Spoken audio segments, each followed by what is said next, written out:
All right, good evening, everyone, and welcome to Green White Checker TV, where we have the Area 51 Oval Indycar Series here tonight at Atlanta Motor Speedway.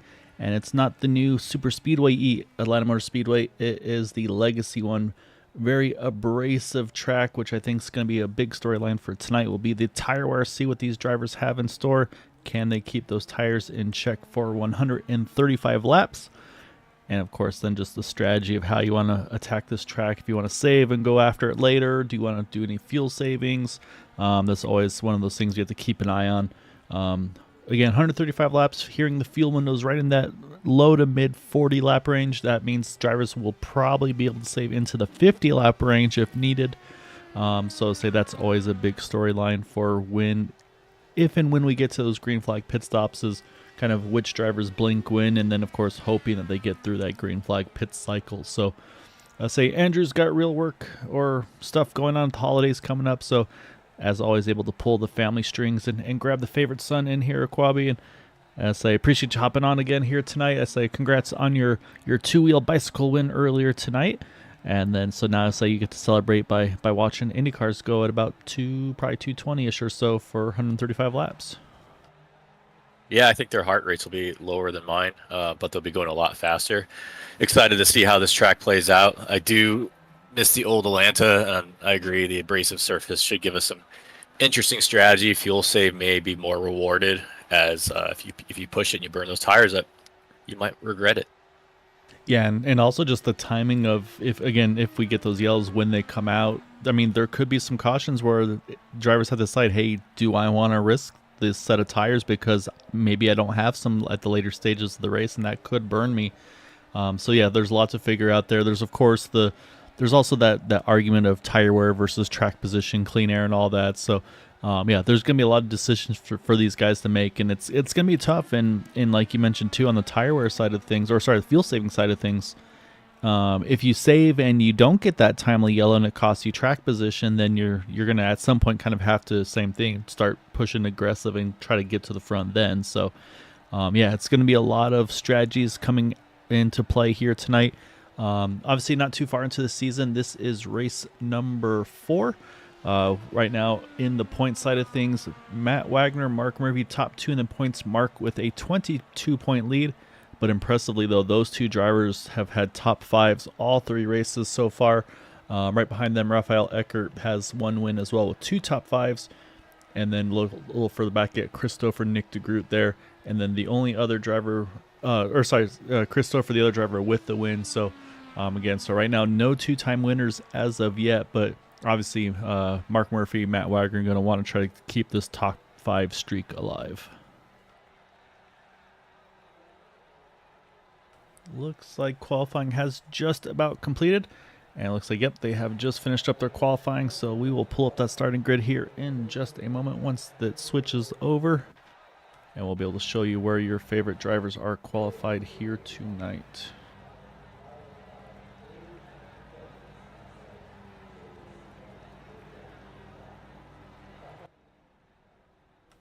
All right, just getting everybody starting to get onto the track, so once we get everybody here, we can pull up our field. There we are. And so we're going to pull up our starting grid tonight, which is going to be, once again, Brazil locking out that front row with Edson Santos and Raphael Eckert there. Mark Murphy just talked about him trying to hang on to that top 5 streak that he's got going. He's going to start 3rd. Jim Herrick, Matt Wagner, same thing for Matt, trying to keep that top 5 going. Then you got Charles Teed there, Eric Peterson, AJ Hobson, Christopher Craig Forsyth, our top 10. Continuing there, 11th is Eric Schaus, Mark Cohn, 12th, Gary Laverne, Casey Pahutsky, Jeff Highsong, Jason Collins, Rick Sanchez, Hugo Galaz, and then Joe Branch. So Quabi, the top 19 drivers first off, all within a 10th of a second of each other. Then you see just outside that 10th of a second mark, you got the 20th car of Baron Glover, John Borst, Frank Irwin Jr., Nick Wheeler, and Mason Mitchum. And we're still scrolling down the order here. Then you've got Joseph Morales, Bill Colley, and Nick DeGroot. So it looks like 27 drivers.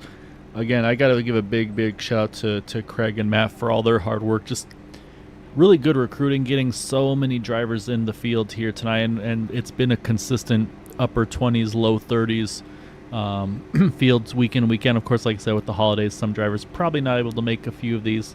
And that said, for the Indy Series, this will be the last race before we get to that Christmas, New Year's break. So yeah, so definitely hope everybody's having a good evening, and definitely hope that you guys have a very happy and safe holidays. And we're just about to get these cars rolling off the grid. I don't see at the moment Nick DeGroot, so we'll keep an eye on him. Maybe some hardware issues. So right now 26 cars are about to roll off the grid. And again, though, it's going to be Edson Santos and Rafael Eckert are going to lead the field here as pace cars just about to roll. Did I see Nick pop in at the last second? I'm still a big burnout there for AJ Hobbs, and he wants to get those tires warmed up there in the 4. I'm not seeing Nick on the grid or in the pits yet, so we'll keep an eye and say if he can at least get into the server quick. It's one of those things where once the pace car's off and they start going green, he can start to roll out of pit road. Again, though, unfortunately, though, he'll have to drive through pit road at pit speed, so it'll probably cost him at least a half a lap, if not more. But again, though, this is always the concerning points of these races, Quabi, is the starts and the restarts. Again, talk about the abrasiveness of the track, not a lot of track temperature. Even in the stock cars, this track is very easy to spin the tires on the starts and the restarts. So I know the drivers have had a couple practice attempts at it, as something that Matt and Craig and them have really been working on, just to get that kind of that routine going, make sure they're kind of get into that, just that the use of it, familiar with it. So we'll see if it hopefully works out tonight. But like I said, teammates on that front row, they're definitely hoping to see if they can try to settle this one amongst themselves. Yeah, you're right. It's a long race.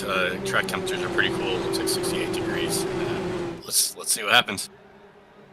Yep, pace car is in, waiting for that green flag to fly. And we are underway here tonight at Atlanta. Again, watching through the field. So far, everybody's pointing in the right direction. And we are underway. And I do see Nick DeGroot just now rolling out of pit road. So he was able to make the grid. Having to start from the pits. So yeah, so he's going to probably will go a lap down here, as he still hasn't even made pit road exit yet. So yeah, it's going to be a tough one for him. But up front, it is a gaggle, Clubby, right around Eric Peterson there. They're going 3 wide for a moment. Now back to 2 for a second. This is going to be really tense racing for these guys, as I can tell you Nick is on the backstretch as we speak. So he is still going to be on that tail end of the lead lap. And right now, Edson Santos trying, big crash up of the track. Oh my goodness, I think that maybe Charles Teed. Yeah, it's definitely Teed there, up and over. I believe that's AJ Hobson as well involved. And can Teed get back on his wheels? No, it's going to force a tow for Charles Teed. And unfortunately for him, that's going to cost him at least a lap. Waiting to see if AJ Hobson can roll. No, he can't either. He's going to have to take a tow as well. So unfortunately, first caution of the night on lap 3. And yeah, there was a lot happening there. We'll try to see if we can catch kind of how it begun. And so we see him actually right off the bat here. They're both side by side. So watch as they come out of turn number 2. And possibly dirty air, possibly reaction to other drivers. You see Teed there. He's kind of right in the middle there between Stouffer and Herrick. And I think loses the air off his nose, and that gets him into the 4 car. And then, yeah, it just ramps up and over him. And amazingly, though, as well, we'll keep watching through the back here, but I think everybody gets through this otherwise. Oh, well, we'll see about Rick Sanchez there, because he kind of drove through him, but we talk about netcode sometimes doing you a solid, and that number 5 car looks pretty safe, so maybe getting away with one there. Say again, sometimes when these cars are flipping and flying like that, it's a little hard for iRacing to know whether or not there's actually contact or not. So we'll keep an eye on that. And so yeah, so we're under caution. Did have a few takers there, Quabi under the yellow.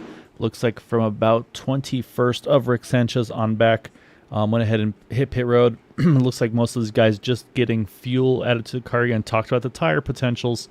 So it looks like just fuel for them again. Maybe try to pull some strategy, go a little further.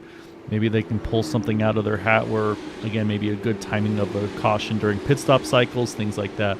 Always opens up some opportunities. And I'm looking to see, I think Charles Teed is actually officially retired from the event. I think he may have had to jump out. But yeah, the big break though to me is going to be that 89 of Nick DeGroot having to start from the pits now is going to be up in the lead pack. And I'll say good news, bad news, because now he's going to be in the thick of all that craziness. Yeah, it's just what Nick ordered, I think. It's a shame for Teed. Climbing the fence wasn't good to his car, but I guess he's out for the night.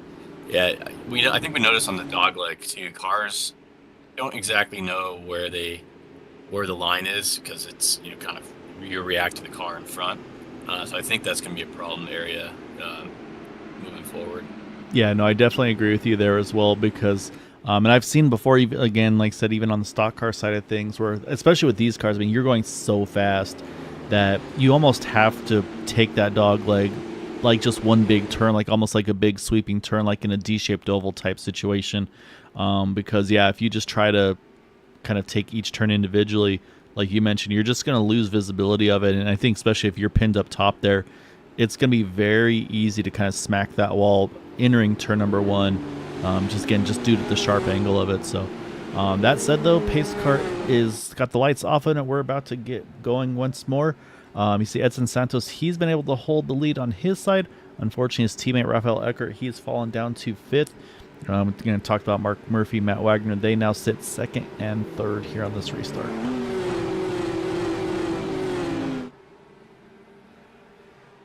All right, again, now on the start, though, Edson Santos, he has control, and he is already down and away.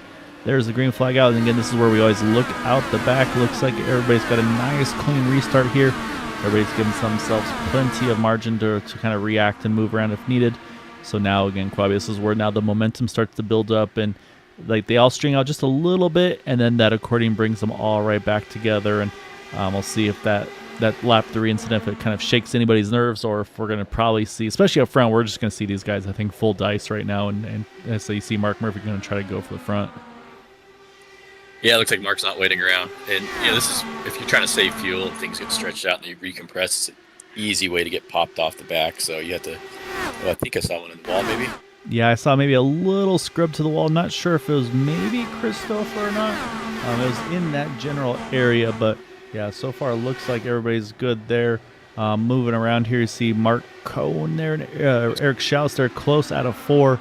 And again, that's the thing, like you said, this stuff's all going to be happening so quick for these guys. And that's the thing, is you kind of jump around, and yeah, here's another really tight battle here with Eckert there, Herrick, and Stouffer. And you see there, Stouffer's going to peek to the inside of Herrick, see if he can get by his teammate. Oh my goodness, Eckert there, I think, touched the apron on entry. And they're going to split him there. And then you see Craig Forsyth, he's going to try to follow through. I say poor Rafael there, he's just completely surrounded by a 40 Raceware team there. It looks like they've been able to settle in now, but yeah, that was a really, really close call. Again, we talk about how angry these cars get on the banking transitions. I really don't know how that 64 held on to it, but great hands there by Rafael. Yeah, and everyone else is kind of avoiding it, finding some clean real estate, and not paying it into each other. It's actually driving. So jump back just a teeny bit further there. We've got Hugo Galaz. He's up 3 spots. He's working with Jeff Heisong there. Jason Collins right behind him in the 96. And right now, again, these guys just outside the top 10, right around 14th through 16th. All these guys also same thing, just gaining a couple spots little by little. Right now, one of our higher climbers from the field here is that 88 of Nick Wheeler. Nick is up 6 spots into 17th. And then, of course, not a surprise judging due to the fact that he started shotgun. That's Nick DeGroot here. He's working that second lane. He is up now 8 spots into 19th. And I say we'll definitely see Nick, I'm sure, climb further on as this run continues. But at the moment, Quabi, our highest climber is the 28 here, and he's right now about to hit another gaggle of cars. That's the 28 of Joe Branch, and again, relatively new to this series, but same thing. I think he's definitely been doing this for a while. He looks very comfortable. You see him working the outside here of Mark Cohn, and from what I've seen in practice and right now, it seems like that middle to outside lane, that momentum seems to be pretty key for trying to make some passes. It seems like you kind of just get bogged down a little bit too much on the inside. Yeah, and then if you're a little bit up, you don't have to fight that apron and scare yourself, so that's also a positive. We're going to jump back up front, though, Quabi, because look at this pack right now.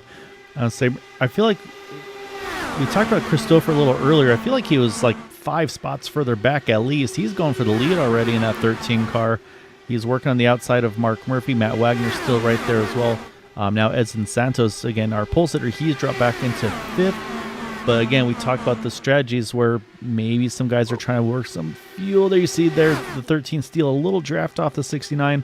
Going to try to again work the outside, but right now Mark seems to be pretty committed to the inside line, and this is a good comparison, clean air versus clean air inside. Well, I say inside, but Mark's kind of running the middle versus that outside lane by the 13. Yeah, it's good wheel-to-wheel racing. You got a line of cars kind of waiting for this to sort out so they can take their chance.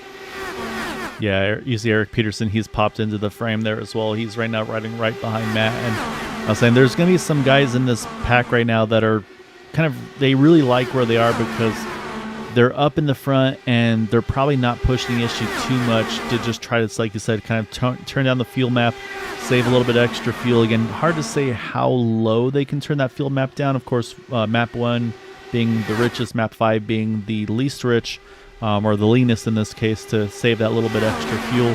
And of course, under caution, these guys can actually go all the way down to map number 8, which you cannot do under green flag conditions because you will. It's almost like you're missing some cylinders there. Oh my goodness! Again, close there by Mark Murphy, Christopher. Yeah, these guys are not just riding right now. Chris wants to get that lead, but Mark's going to try to hang on to it for all he's worth. Yeah, there's some tight battling going on here. Not sure we're going to stay green. Who was the best positioned car that topped off? At the moment, for those that topped off, it will be Nick DeGroot, who is right now in 18th position, now up 9 spots. After him is the 5 of Rick Sanchez. And so even with the top off, oh, there we go. Say this time Chris is going to actually switch over to the inside lane here. We haven't seen that yet. He's been running the top side, and now he's going to get to the inside and actually makes that pretty quick work there. So. Nice. Again, talked about line for line there, so it looks like inside lane may be a good option still, especially in the clean air. So, but again, here goes Mark Murphy, though, straight back to the top to try to see what he can do. But what I'm comparing right now, I'm watching Stouffer. He's a lot lower when he's running this inside line versus where Mark was. Just kind of watching the seams, you can see, I mean, it's obvious here. You can see Chris all the way down pretty much to that white line. Whereas for me, Mark Murphy was kind of running maybe almost up towards that first seam, if anything. So right now Chris is definitely running a much tighter line on that inside line. Yeah, it'll be interesting to see if that inside line continues to be. Sorry, they're close. That was close off too, yeah. Continues to be effective as the tires wear off, or if they end up starting to drift higher and higher. And an interesting thing to note as well right now is I just watching the timing and scoring. Actually, our quickest car on track by about 2/10 is AJ Hobson. He was involved in that early wreck, and I say he's right now just trying to catch up to Bill Colley. Bill's unfortunately fallen off the draft in the 31. They're just about a half a lap down, so it also does show right now, I think, what a little bit of clean air is doing for some of these guys too, whereas these guys up here are fighting so hard. I think AJ, again, towards the back there, he's just able to kind of run wherever he wants to, doesn't have to worry about kind of protecting the top or the bottom, and just, run his own lines, and definitely going well for him. Yeah, that falls into question then. If you want a short pit when you get in your window, find yourself some clean air and just run laps. Yeah, and that's going to be the big question too. Is Matt Wagner? He's going to try to sneak back underneath Mark Murphy there again. Mark getting the lead back from Christopher. Thinking about 3 wide here as we hit turn 1. And they're not side by side yet, but we're pretty much 3 wide there. Now Stouffer's going to roll back inside. And again, we're focused on in this front pack, but right here, I say there's still more battling going on. You got Eric Schaus there with Jim Herrick. Just a little further back there, you got Joe Branch with Gary Laverne fighting for position. Frank Irwin Jr. here, he is right in this group as well with Jason Collins, Nick DeGroot, Nick Wheeler, who we've mentioned earlier. I mean, I'm looking at timing and scoring, Quabi, and we've got first to 24th within 5 seconds. We've got first to, I want to say, about 15th to 20th within about 3 seconds of each other. Yeah, first to 19th within 3 seconds right now. I mean, it's pretty much a full pack race scenario that we've got right now. Again, we're still early on in this one. They can go, again, 40 to 45 laps on fuel. So Still not quite into a fuel window situation yet, and I also am curious about the tire wears as well to see when that starts to kick in. But right now, these guys are looking pretty comfortable. If anything, it's maybe started to single out just a little bit from the initial start. Yeah, there's still a fair amount of cars all over the place, but it seems like at the pointy end, that's when where the hardest fighting is happening. For the most part, it's towards single file. And I think if you're mid-pack, you have the ability to save a lot more fuel right now because you're not seeing super high speeds at the front just due to the wheel-to-wheel action. And I'm also starting to see, looks like a lot of the field has started to migrate towards the top as well. So wondering again as the tires wear, maybe some lines aren't as comfortable as they were. And also with that, I'm starting to watch a few drivers that maybe fell back a little bit, starting to creep back a little bit forward. Our pole sitter Edson Santos, I feel like Edson's starting to creep his way back forward. I saw a really close battle there where the 64 of Rafael Eckert was just able to get around Eric Schaus. Eric's going to go back after him now. But I've always, say hopefully you don't commentators curse, but I've always felt like Rafael's pretty good on the long run, able to manage his equipment. Where it seems like he's kind of able to take care of his tires better than a lot of others. But again, with as tight packed racing as this is, as he flirts with the wall there after 2, it might be a different situation here than at like an Auto Club or a Michigan where you have a lot more kind of room to play, if you will. So there's a lot of potentials on the strategy and the fuel and tire wear, just like I said, how aggressive you want to be. So jump a little further back here. Haven't talked about these guys so far tonight. Casey Pahutsky there in the 25, right in front of Jeff Heisong. Both up a spot from their starting positions, 13th and 14th respectively. Same thing though. I think these guys, I feel like just kind of biding their time. I think they're kind of doing that strategy where just take care of their equipment and again, maybe try to go a couple laps further. Again, you never hope for it to happen, but when the field's so tightly packed like they are, and when you have that situation where green flag pit stops will start to happen, unfortunately, that's where if someone misses their entry a little bit or just maybe even kind of catches the apron wrong and spins or things like that, that's where that benefit of trying to run long could come into play where I'm pretty sure this track you'll definitely go at least a lap down during the green flag pit cycle, which, again, maybe in about 15, 20 laps or so we might start to see coming up shortly. Yeah, we're over halfway into the stint. Yeah, there are obviously advantages of running long, particularly yellow flag. I think you're probably going to lose a lap and a half. These are 25-second laps, even faster than that. So it's a risk pitting early, but there could be a reward of a clean track. It's a tough call.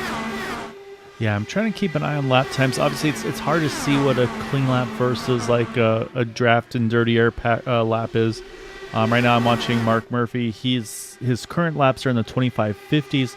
His best lap in the 25.20s. So, I mean, right there, it's not a lot. I mean, it's 0.3 of a drop. But, again, it's hard to say how much of that is just maybe, again, due to getting a draft and getting a big lap that way, things of that nature. So that's going to be, I think, what we kind of are going to have to probably keep an eye on is, like you said, once pit stops do happen, is kind of what lap times do we see out of these drivers. So, but yeah, right now, probably you can see, I mean, we've pretty much got a nice, pretty steady train, if anything, from, like I said, from first now all the way down to pretty much, I'm going to say about 22nd or so, it looks like.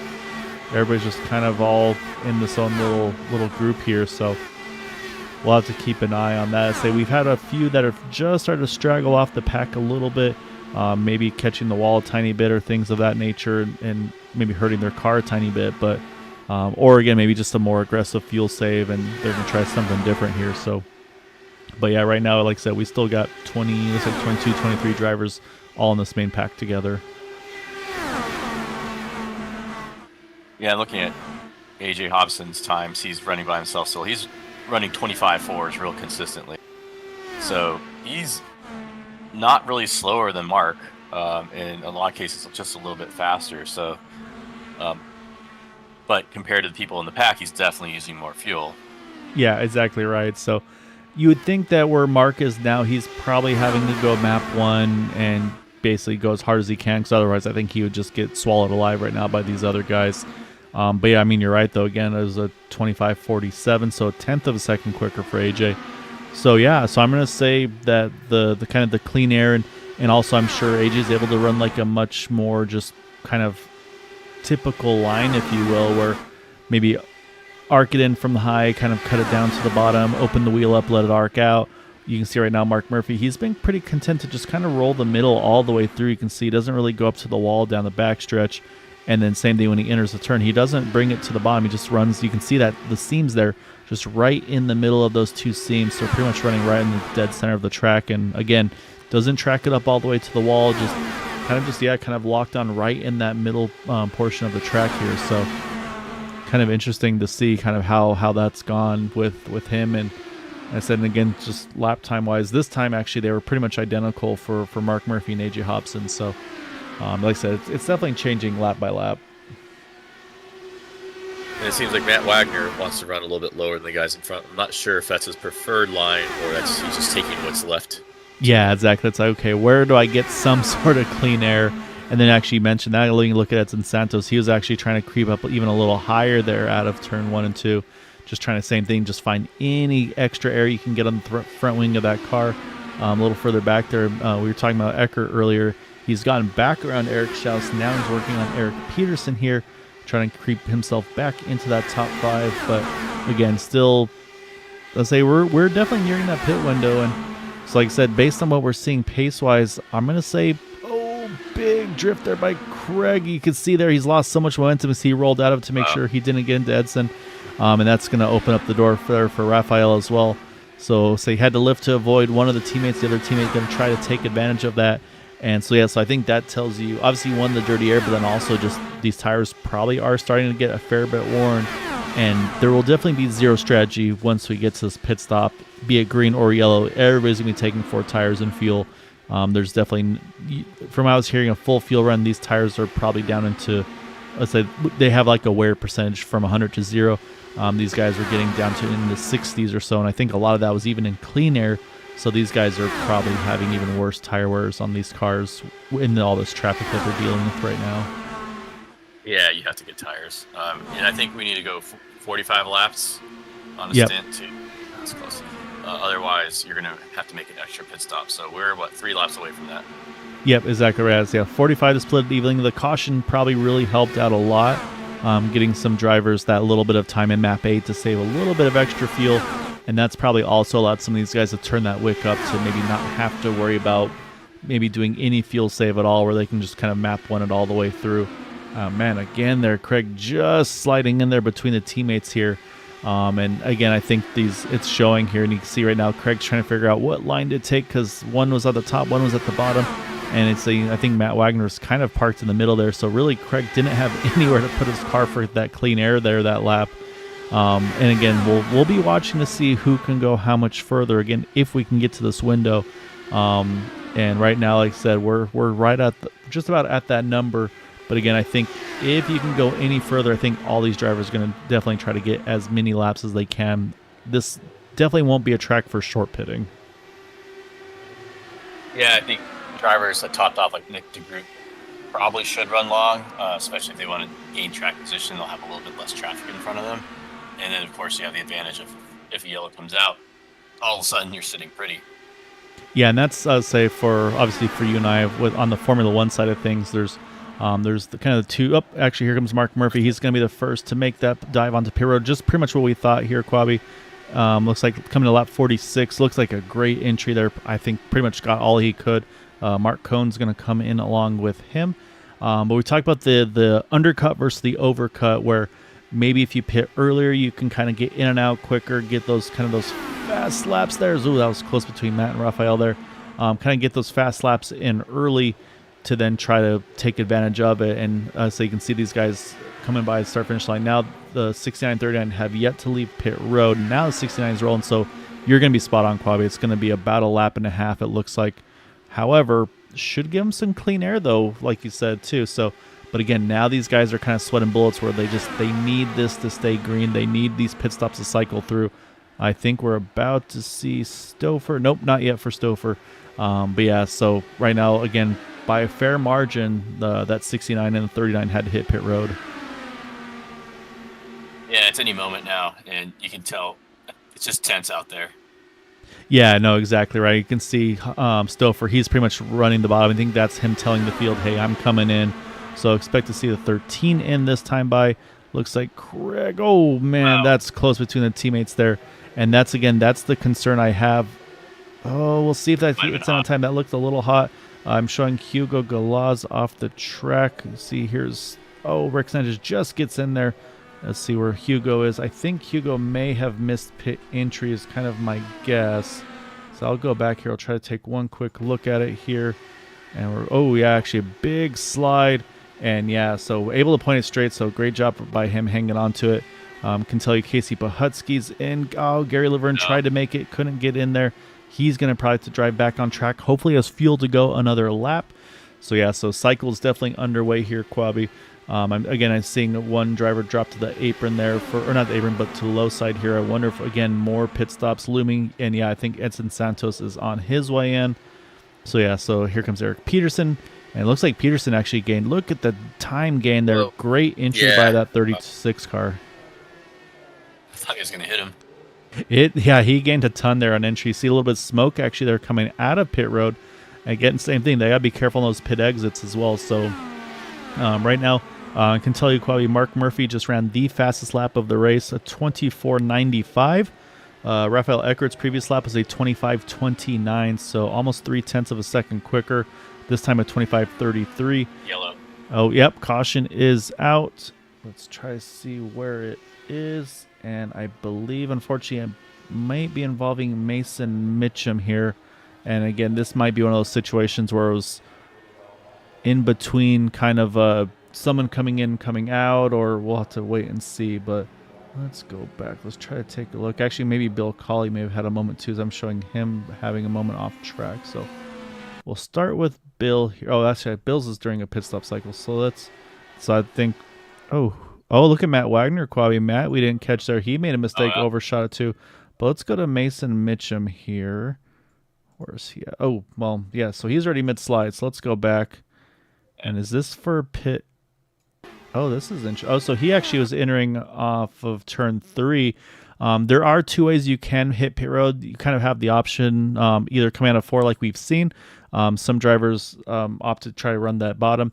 And so what I can tell you right now, Quabi, was what happened to him is look where he is on the track. You see that seam there, and these cars just, they do not like that banking transition. So unfortunately, that slide then drifts him back up onto the racing surface, obviously facing the wrong way. And then those cars that are going by, that's going to immediately bring out that caution. So unfortunate for Mason. And again, that's that risk versus reward of staying out long versus pitting. We'll jump back live though, because as we see that now, field is on pit road. The drivers that did get trapped a lap down are going to go ahead and basically get that lap back on the one to go. They'll get waved on by. And I'm going to say the mistake getting onto pit road is going to actually wind up a good thing for Matt Wagner, because he would have been trapped a lap down there, or not. Yeah, it would have been trapped a lap down there as well. So looks like Raphael's going to keep the lead out of pit road, or maybe not. Did Raphael get a pit road penalty? Because Craig Forsyth's gone right on by him. Watching Eric Schaus. Let's see if he passes him, and he's running to the apron. Oh, no, I think the 64 may have had a pit penalty there, and unfortunately that's going to drop him, I think, to the end of the line prior to all the drivers that are going to get those wave arounds. Yeah, so should put him 10th place. Not a total disaster. Could be a lot worse if it was, the whole cycle completed. Yeah, and Matt Wagner looks like a genius by accident. Congrats to him. Yeah, so he meant to miss pit road on purpose for sure there. So you can see everybody's trying to get themselves lined up. Everybody's got to kind of listen to their spotters and everything. We've got to 1 degree now. I have a feeling that the admins might add a lap to this yellow, because again, I think everybody's trying to get themselves situated. Because to me, there's a little bit of confusion, because there's some guys that are still behind the 99 of Craig Forsyth that, in my mind, should have been able to get the wave around, because right now we still have a bunch of guys that are trapped from this. So I'm looking through the timing and scoring, and I want to say Eric Peterson is the first of those. And so, yeah, so I think from 17th on back, Quabi, these guys still somehow trapped a lap down when normally you're able to swing on by and get your lap back. So I'm a little confused on this one. I haven't seen lights come back on of the pace car yet, so we might just be going back to green. But if that's the case, though, too, that's really tough for those guys like Eric Peterson, Jeff Heisong, Frank Irwin Jr., Joseph Morales, Jason Collins, John Borst. Really kind of getting the short end of the stick there, and not 100% sure why they didn't get the wave around. The only thing I can think of is that Craig was able to get in and out of pit road before they were able to get ahead of him before the pace car, before he got to pit exit. So either way, probably back to green here. They're going to start lap number 56 of 135. Still one more stop to the end. They got to be careful getting through the gears. Hopefully no tire spin. And it's looking so far so good here. We got guys still trying to catch up through the field. They're still way back out of turn number 4. So this field very, very spread out. And the other big winner in my mind on this one, Quabi, as well, with the fuel saving strategy, Nick DeGroot, again, started shotgun from the pits. He is now up in the top 5 into 4th. Baron Glover now also up 15 spots into 5th. So now these guys, again, they got to build some tire temperature up, try to get back after it. And now right now, Craig's got an interesting situation here. He's got a teammate right behind him. And so right now, Eric Peterson would be eligible for the free pass. But does Craig want to let him by since he's a teammate, or does he want to try to see if he can keep that clean air on the front nose of that 99 car? So right now, it doesn't look like he's rolling over for that number 36 at the moment. Yeah, this is now really hard for us to keep track of what's going on here. There are cars all over the place. It looks like that pack that was not quite closed up at green is not going to catch on. We have people that lap down and wanting to get back up to the front. I don't know. I feel like there's going to be another caution coming. Yeah, so now it's that risk versus reward. And for me, I say again for Craig right now, I mean, he's going to be burning now way more fuel than he has been now being the net leader of this race. So, and you can see it's staying really spread out as well, Quabi. We saw before, I mean, these guys were just, I'm not going to say door to door, but side pod to side pod, just like front wing to rear wing. And it was like a pack race. And right now it's really kind of settled in here. So I'm a little interested on that one, why the aggression maybe hasn't ramped as much as we would expect it to as of yet. But what I can tell you is you can see, got one that just kissed the wall a little bit on the back. I've been watching Matt Wagner. He's been kind of setting purple laps here lately. But again, though, he's still got a little ways to go. You can see he's now gotten around a couple of, I think it's Joe Branch and Baron Glover. But now he's going to have a couple of lap cars before he can get to Nick DeGroot there, because Nick's next for position. But you can see there's 3 cars in between he and Nick. And the same thing for Eric Peterson. Peterson's going to want to try to make sure he stays ahead of these cars that are a lap down, which I think the next one for him for position is going to be Jeff Heisong, who's, again, just about 4 cars back. So there's also incentive, again, for Peterson here to stay aggressive and has to make sure he can try to stay in this front half of the pack. Yeah, like Mark Murphy, he's running in 8th place, but, with the lap cars in between, his track position's not exceptional, so he has some work to do, but he is on the lead lap, so that's silver lining for him. Yeah, and the other thing right now is we also have a very big range of pit stops. So all the guys that pit under under yellow, of course, pitted around lap 53. Joe Branch had pitted at 51, so he was one of our wave around cars. Nick Wheeler at 51 as well. But then it looked like Mark Cohn, for instance, he pitted at 45. He was also in that pit stop group with Mark Murphy, I apologize. And so, but the thing is, I think Mark had to stay out to take the wave around, where based on the lap time, or the laps on the pit stops for Mark Murphy, I'm going to say that means probably he was the wave around car that was able to get his lap back the old-fashioned, or not the old-fashioned, but get his lap back through the lucky dog. So I think that's why Mark has that lap 53 pit stop. So kind of interesting, as like I said. So for, like, if I'm Mark Cohn now, I think you just got to go fuel save here and try to see how far you can stretch this run. But yeah, I don't know. I feel like these guys have kind of turned the pace down a little bit. But as I say that, though, they're still running the low 25-second brackets. I don't know why it just seems a little less tense than it was earlier. It looks like it's about to get tense. They're starting to bunch up again. People are hunting for different lines. Was it Raphael Eckert we thought got the penalty on pit lane? He's still way back here now in 15th. I'd say there was a group that I think wasn't quite organized correctly, so I think they were worried about getting passing under yellow or black flags and things of that nature, and so they're maybe not a half lap down, but I mean the leaders are coming out of 4 now. They haven't quite gotten to turn 3 yet. What I was about to mention though too, Quabi, is that pressure for Eric Peterson. It's starting to ramp up because here's Jeff Hysong. We'll hop on the roof, and that bright yellow car right in front of him, that's the Lucky Dog battle. So if Hysong can get around Peterson, if there's a yellow, again, as long as they're not involved in it, the first car of these two at the moment would be the ones to get that wave around. So this is a really important fight for these two, and you can see, I mean, Hysong is all over at Peterson now.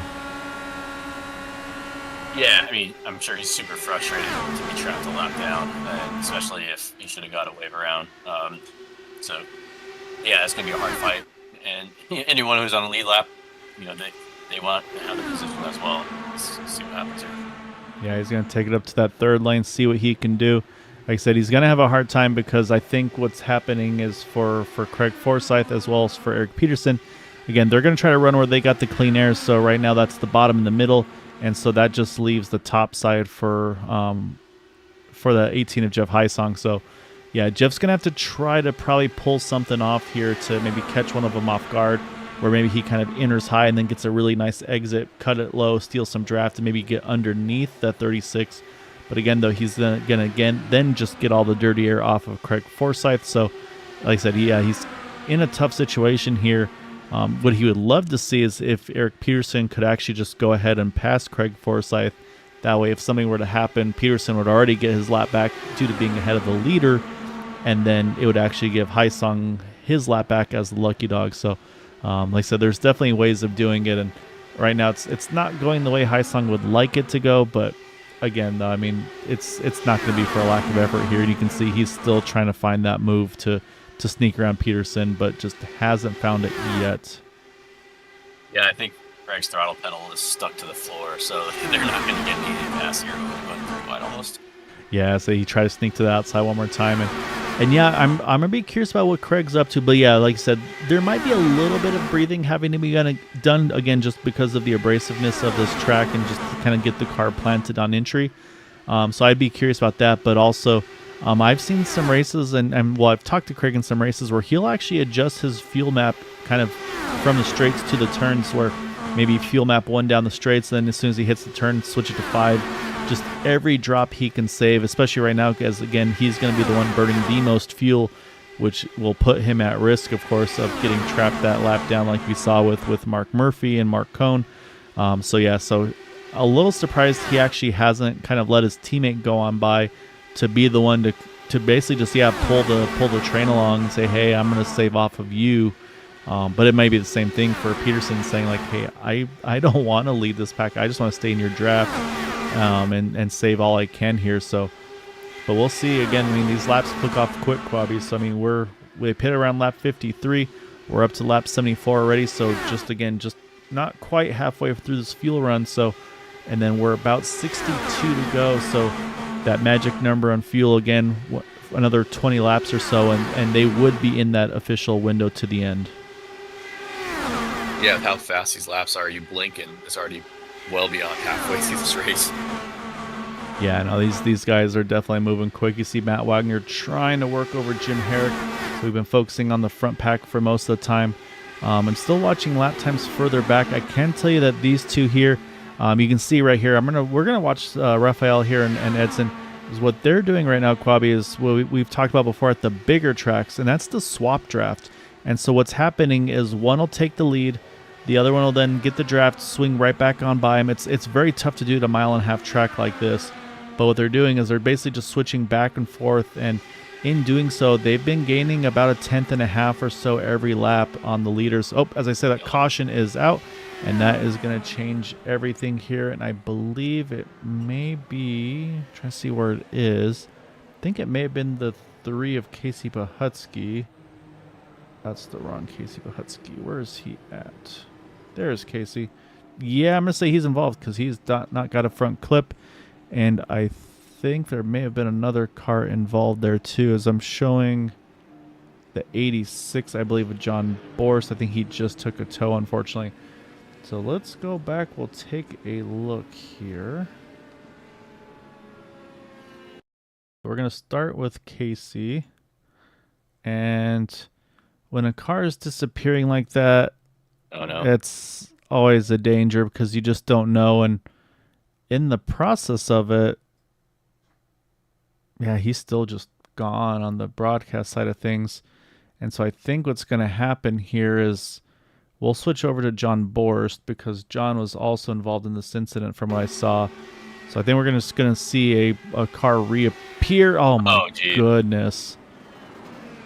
That's about the worst luck you can have. I say I'm good buddies with John, and yeah, that's unfortunate. There's nothing at all he can do there. Casey obviously maybe either doesn't know that he's disappeared or whatever's going on. Yeah, that's a tough pill to swallow there for John. I can tell you this yellow Eric Peterson was able to stay ahead of Jeff Heisong, so now he's back onto the lead lap. And now we talked about those guys that did not get through on the wave round last time by. Now it's gamble time, I think. Well, we'll see. I think pits are actually open for lap cars this time around coming up. But I'm going to be watching these guys here, like a Jeff Heisong, Frank Irwin Jr., Jason Collins, possibly Joseph Morales. Yes, Joseph Morales as well, because he's still ahead of Craig Forsyth. So, yeah, so these guys can opt to stay out, get the wave around, and hope for a quick yellow. It looks like two of them are. Jason Collins has opted to go ahead and get tires and fuel onto his car. And, again, I'm going to assume tires and fuel because right now, again, this will be their second set they've used, which will mean they have 2 sets left in the pits. So not too worried about the fuel or the tire strategy at this point. I think they'll be pretty safe there. And yeah, so like I said, then the strategy side of things, though, Jeff Heisong, Frank Irwin, as we're 1 to green here, they're hoping for a quick yellow to get them back on cycle. You see a few going along with them there who may be more than 1 down. Joseph Morales, actually, he's getting his lap back as well. And I think some of these other guys are going maybe from 2 to 1. Yeah, Bill Colley was one of those. Gary Laverne, I think, as well, and A.J. Hobson. So these guys are going to be able to grab a lap or 2 from those to go kind of, again, from maybe from 2 down to 1 down or 3 down to 2 down, so on and so forth. Showing right now Jason Collins and Bill Colley. Those will be the only cars a lap down on this restart here, which will be with 50. What do we have left to go here? 56 to go, I believe. No, 52 to go. I apologize. I'm waiting for my stuff to update. Yeah, so... Oh, yeah, 56 to go. I'm sorry. Yeah, you're not making it with 56 to go, so there's no chance. Someone's going to try. If we go green, someone's going to try. I can tell you now. Fair enough. And that's a tough call for Jason Collins as we go green. Pit or not pit, he's going to regret it if there's a quick yellow, but there will be more options for him if it runs green. Yeah, exactly right. So, and that's the thing is the benefit he has is his competition right now of Bill Colley. Bill, again, he took that wave around, and so he's also going to have about 25 lap older tires, and also will have to pit 25 laps sooner, again, depending on how far we go green. So, but right now, though, we'll say we're back at it. Saying kind of, I'm looking at the list right now in the top 3. You got Craig Forsyth, Eric Schaus, Nick DeGroot. I mean, these guys these are the guys that we've seen top 3 so many times in this league. So it's really fun to see them all back together up front there. And then you got right behind them, talked about Joe Branch earlier. He's been having a really strong season to kick off things. And then Jim Herrick's right there, Matt Wagner. Talked about some of the new to the league, but not new to all this stuff, Mark Cohn. And then Baron Glover's worked his way up again, now back to the top 10. Mark Murphy, he's kind of had that up and down night, now up to 9th. And then Rafael Eckert, again, I mean, some of these guys, they're having to do a little bit of that recovery drive, if you will. Namely, to me right now, the ones that stick out are that 69, the 64, having try to get that track position back that they had earlier. Yeah, it's a great recovery for Nick DeGroot. He needed a little bit of luck. He got a little bit of luck, and now he's in the top 3. 3 wide. Oh, that was tight. That was I mean, Raphael he got a huge run out of 2, saw the momentum, went straight to the bottom, and yeah, he was able to grab those couple spots there to now work his way up into 8th. But again, let me look where everybody is here. I mean, you get the right lane, you get the right momentum. I mean, you're going to gain 2, 3, 4 spots. So right now you can see Joe Branch. He's trying to. There he goes again. He's going to peek again to the inside here. This time under Matt Wagner. Because again, everybody's kind of running that outside and middle lane. So I mean, Raphael sees these openings. It's like, I mean, if nobody's going to take it, I'm going to take it. So I mean, he's taking advantage of what's being given to him, and he's going to work his way up to. Oh, no. Oh, I was about to say 3rd, but he gets a huge arrow wash. Eric Schaus saw it coming. He was able to jump up a little bit out of the way, I should say, to give some room. But yeah, that was a tough one there as well. But he's able to recover, and now Joe Branch has a chance to see if he might be able to clear. Nope, he cannot quite clear Eric. I was going to see if maybe he could do something. But again, I'm also wondering, though, Quabi, with as much as Raphael's been able to kind of just run up on these guys. Oh, around goes Rick Sanchez there in the backstretch off the surface, so he might stay green. Let's see if he's going to grab a gear and keep going. Yeah, there he goes. He's going to have some rear wing damage, so we'll have to see how that car is going to handle. But yeah, unfortunately for Rick there, nothing he can do on that one. I mean, he locked down. He did everything right, but yeah, unfortunately, the caution does not come out for that one, so we'll keep an eye. I see at least one Barty part there on the backstretch. Yeah. So not ideal. He's on pit road as we speak, so he's going to get most likely a fast spray done to that car. But what I was about to mention, though, is the lack of, or the way that Raphael's able to blow by some of these guys. I think someone is trying to make that 50-ish lap margin work here. Like I said, someone's going to try it. So I'm wondering if that's what we're seeing out of some of these guys. Yeah, 50, maybe 56. It seems like a big stretch, but you're right. Why wouldn't you try it? I say someone's gonna gamble. I'm gonna jump back since things are too crazy right now. Let's jump back, try to see if we can catch what happened to Rick here out of turn number 2. And yeah, just a little bit of love is coming out of 2 there. I think honestly, just drivers going for the same real estate, unfortunately. I'm not sure if that was who it was that they got together there with him, but unfortunately, I said he got the worst end of it. Is back out on track, I believe. No, actually, I think he's retired, it appears. I think it was Hugo. Oh, maybe been Hugo, yeah. Which, oh no, we got big trouble. Oh, Man. Huge wreck there down the backstretch. I saw a few others get involved. Yeah, Baron Glover. And yeah, it was just they got hooked together there, and that's yeah, unfortunate when they're all packed up like that. There's not a lot that you can do, and yeah, I think you're spot on with Hugo because no front wing. Again, that may have been for something else that happened, but yeah, let's go back though. Unfortunately, we saw that contact with Eric and Raphael, and yeah, that one was brewing for a little bit, wasn't it? Yeah, and I think it's nothing. It's just. I think just not having the front wing on here or the air, you can see that car just starts washing up, and Schaus can only drift up so far, and then yeah, these cars again they kind of just get hooked together, just again the way iRacing works. And then watching Mark Murphy just sneaks by. I think Jim Herrick's gonna get a piece of it, and yeah, that's where he then hooks the 93 of Baron Glover. And then these two take a really wicked shot here to the inside wall, and then that ricochets them back across the track. And, didn't catch Jim Herrick there. He starts barrel rolling.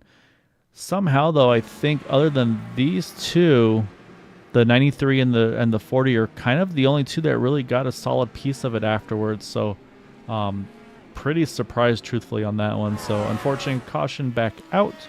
We'll jump back live here. You can see the 57. He'll get damage repairs. See, I think maybe just replace the front wing. We'll see. And then Nick DeGroot looks like he's going to win this race off the pit road. Wow. And now there's no more fuel saving, Quabi. We are 44 to go. We'll restart with just over 40 to go. I can mention Jason Collins back on the lead lap in that number 96. He had the strategy of pitting and then being able to be that wave around car, so he was able to succeed in that. So he's back on the lead lap. Bill Colley, we'll see. Where's Bill sitting here? I want to see if he's ahead of our leaders. Where's Nick DeGroot? Yep. So okay. So all these drivers ahead of Nick DeGroot now, including Bill Cawley, I believe. Yeah, Gary Laverne there, AJ Hobson. These guys are all staying out to try to get another one of those laps back. I think this will put Bill back onto the lead lap. Actually, Gary Laverne's going to jump in. So actually, it's just going to be AJ Hobson here that's going to stay out. All these other guys actually opting to go ahead and take their tires and fuel. And that might just be one of those things like, hey, we can make it to the end. We might as well just pit. Hobson, though, he's going to stay out. He'll wave around, which I believe will put Hobson now on the same lap as Bill Cawley, which will now, again, make him eligible for that wave round should we get another caution.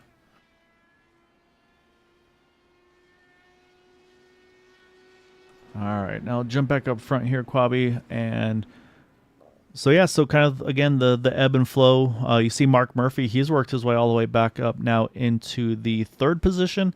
Also got to mention these drivers all now have one set of tires left here, because this is now the third caution. They've been taking tires every pit stop, and I think it's the third or fourth caution. But the third one, I think that they've been taking tires on. Oh yeah, the first one was lap 3. So yeah, so one set of tires remaining in the pits for the majority of these drivers here. Yeah, should we get a relatively late caution, someone's going to want fresh rubber, and they'll have that option. Yeah, so that's going to be the question mark. Yeah, is if and when the caution happens, do you take him? Do you keep that track position, not knowing how this race is going to end? So, well, that's going to be one of the questions, but we're going to switch it over back to Nick DeGroot. He is our control car, and we are back underway here. 42 to go at the line, watching through the field here. Looks like a pretty clean start for all these guys. So, yeah, back underway here. And Nick DeGroot now leading the way after starting from pit road. Yeah, his recovery is complete, and now he's racing for the win. So, yeah, some timely yellows, but he made his way through the field too. So, has the pace to compete. Almost 3 wide there between, who was that? Nick Wheeler, Eric Peterson, Mark Cohn there. So they're able to get it kind of back to double file. Under the wall. Yep, I think I saw it. And that was, again, you talk about that dog leg. I think Edson may have just kissed it there a little bit, unfortunately. But I think he's going to get away with it. I think he's going to be all right. But now back up front, though, say Mark Murphy said, I had enough time away from the lead. I want to get back up to the front here. And so he's going to be fighting once again back with that 89 now, getting to the front. Craig Forsyth's right there. Matt Wagner's trying to make his way back up into this one. And then same thing, Joe Branch. I mean, Joe was up in that top 2-3 a little bit earlier.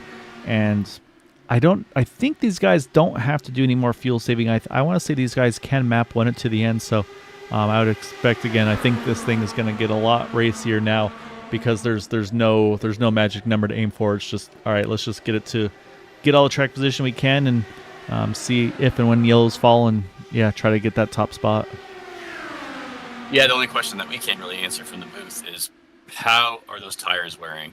Can you do anything now to benefit yourself later? Yeah, that will be the biggest question, and I'll say it's definitely something we'll definitely be bringing up in those top 3 interviews. You can see again, though, I'm watching Mark just sniffing that little bit of draft off of Nick there, and then try and jump to the outside. You see Matt now, he's worked his way up into third there. He was trying to sneak underneath there. I think Craig was just a little bit too close for comfort for him to willing to make that gamble. I'm watching Mark Cohn here tucked up right on the back of Eric Peterson now.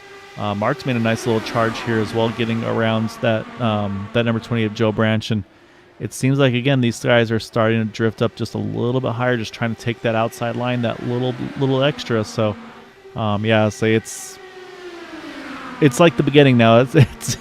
It's full tilt here, and it's full pack right now.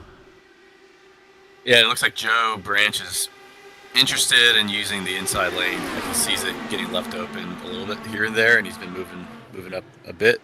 As I say that, of course, that lane kind of closes off for him. But we saw that earlier where, people seem to be more willing to go high, and then all of a sudden you have some real estate you can just take. Yeah, and again, it's that risk versus reward, like you said, Quabi, because they give you that inside line, and if it's open, it's great. But then as soon as if you take it and somebody's there, you're just going to get all that arrow wash. And I think that's what we saw with Rafael there a little earlier. So that's one of those things we're going to have to kind of keep an eye on. And there's really, once you hit it, there's not a lot you can do. Even if you let out of it completely, you're just going to keep washing there. So yeah, it's a tough situation there. And yeah, John, it went really bad there. I don't think I've ever seen a car pop up just that instantly in front of a car to knock you out. That's definitely one of those maybe the iRacing not top 10 moments, if you will. So yeah, I hate it for you, man. It's like you were minding your own business and then the car out of nowhere. Oh man, but right now, Quabi, we still got pretty much the top 16 all packed up here together. Right now, Hugo's kind of just cruising a little further back, but we're gonna stay up here because lap by lap, it's changing every time. Lines are changing. Everybody's trying to see if they can sneak some more space, but what's happening is I'm watching these guys, and Mark Cohn is one of those, the 20 car of Edson Sendo's. Oh, there's the contact. Oh no. Jeez. Oh, huge wrecks for some of these guys. Eric Peterson was one of those involved. I think I just saw... Did Joe Branch get caught up in that? Yeah, he did. I see Joe now up against the inside wall.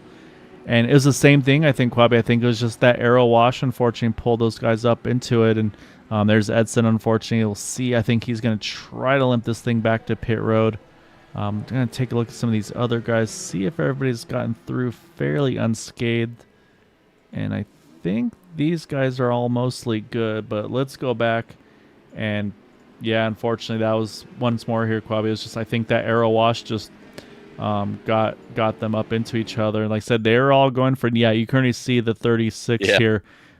You can just see the path of that car. And so let's back it up a little further because, again, there's no intent in any. This is the same thing as the 20's teammate, where he's just in this situation, and then you see the cars just starts drifting up because, I mean, look in front of him, he's got the dirty air of so many cars, and you can see he's lifted off of it so much, and just last second there they get together, and then unfortunately, I'll say, then these cars just turn into ramps, and that's where the 36 goes up. You see Joe Branch, that's where he caught that inside wall pretty heavily.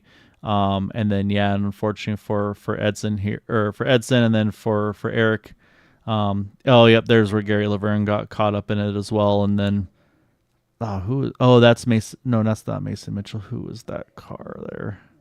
Casey Pahutsky also.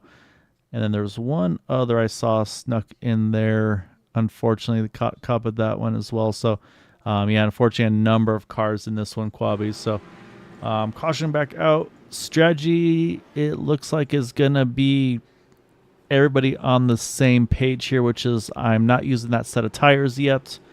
The wave around car, I believe, though, I'm trying to see where that went to.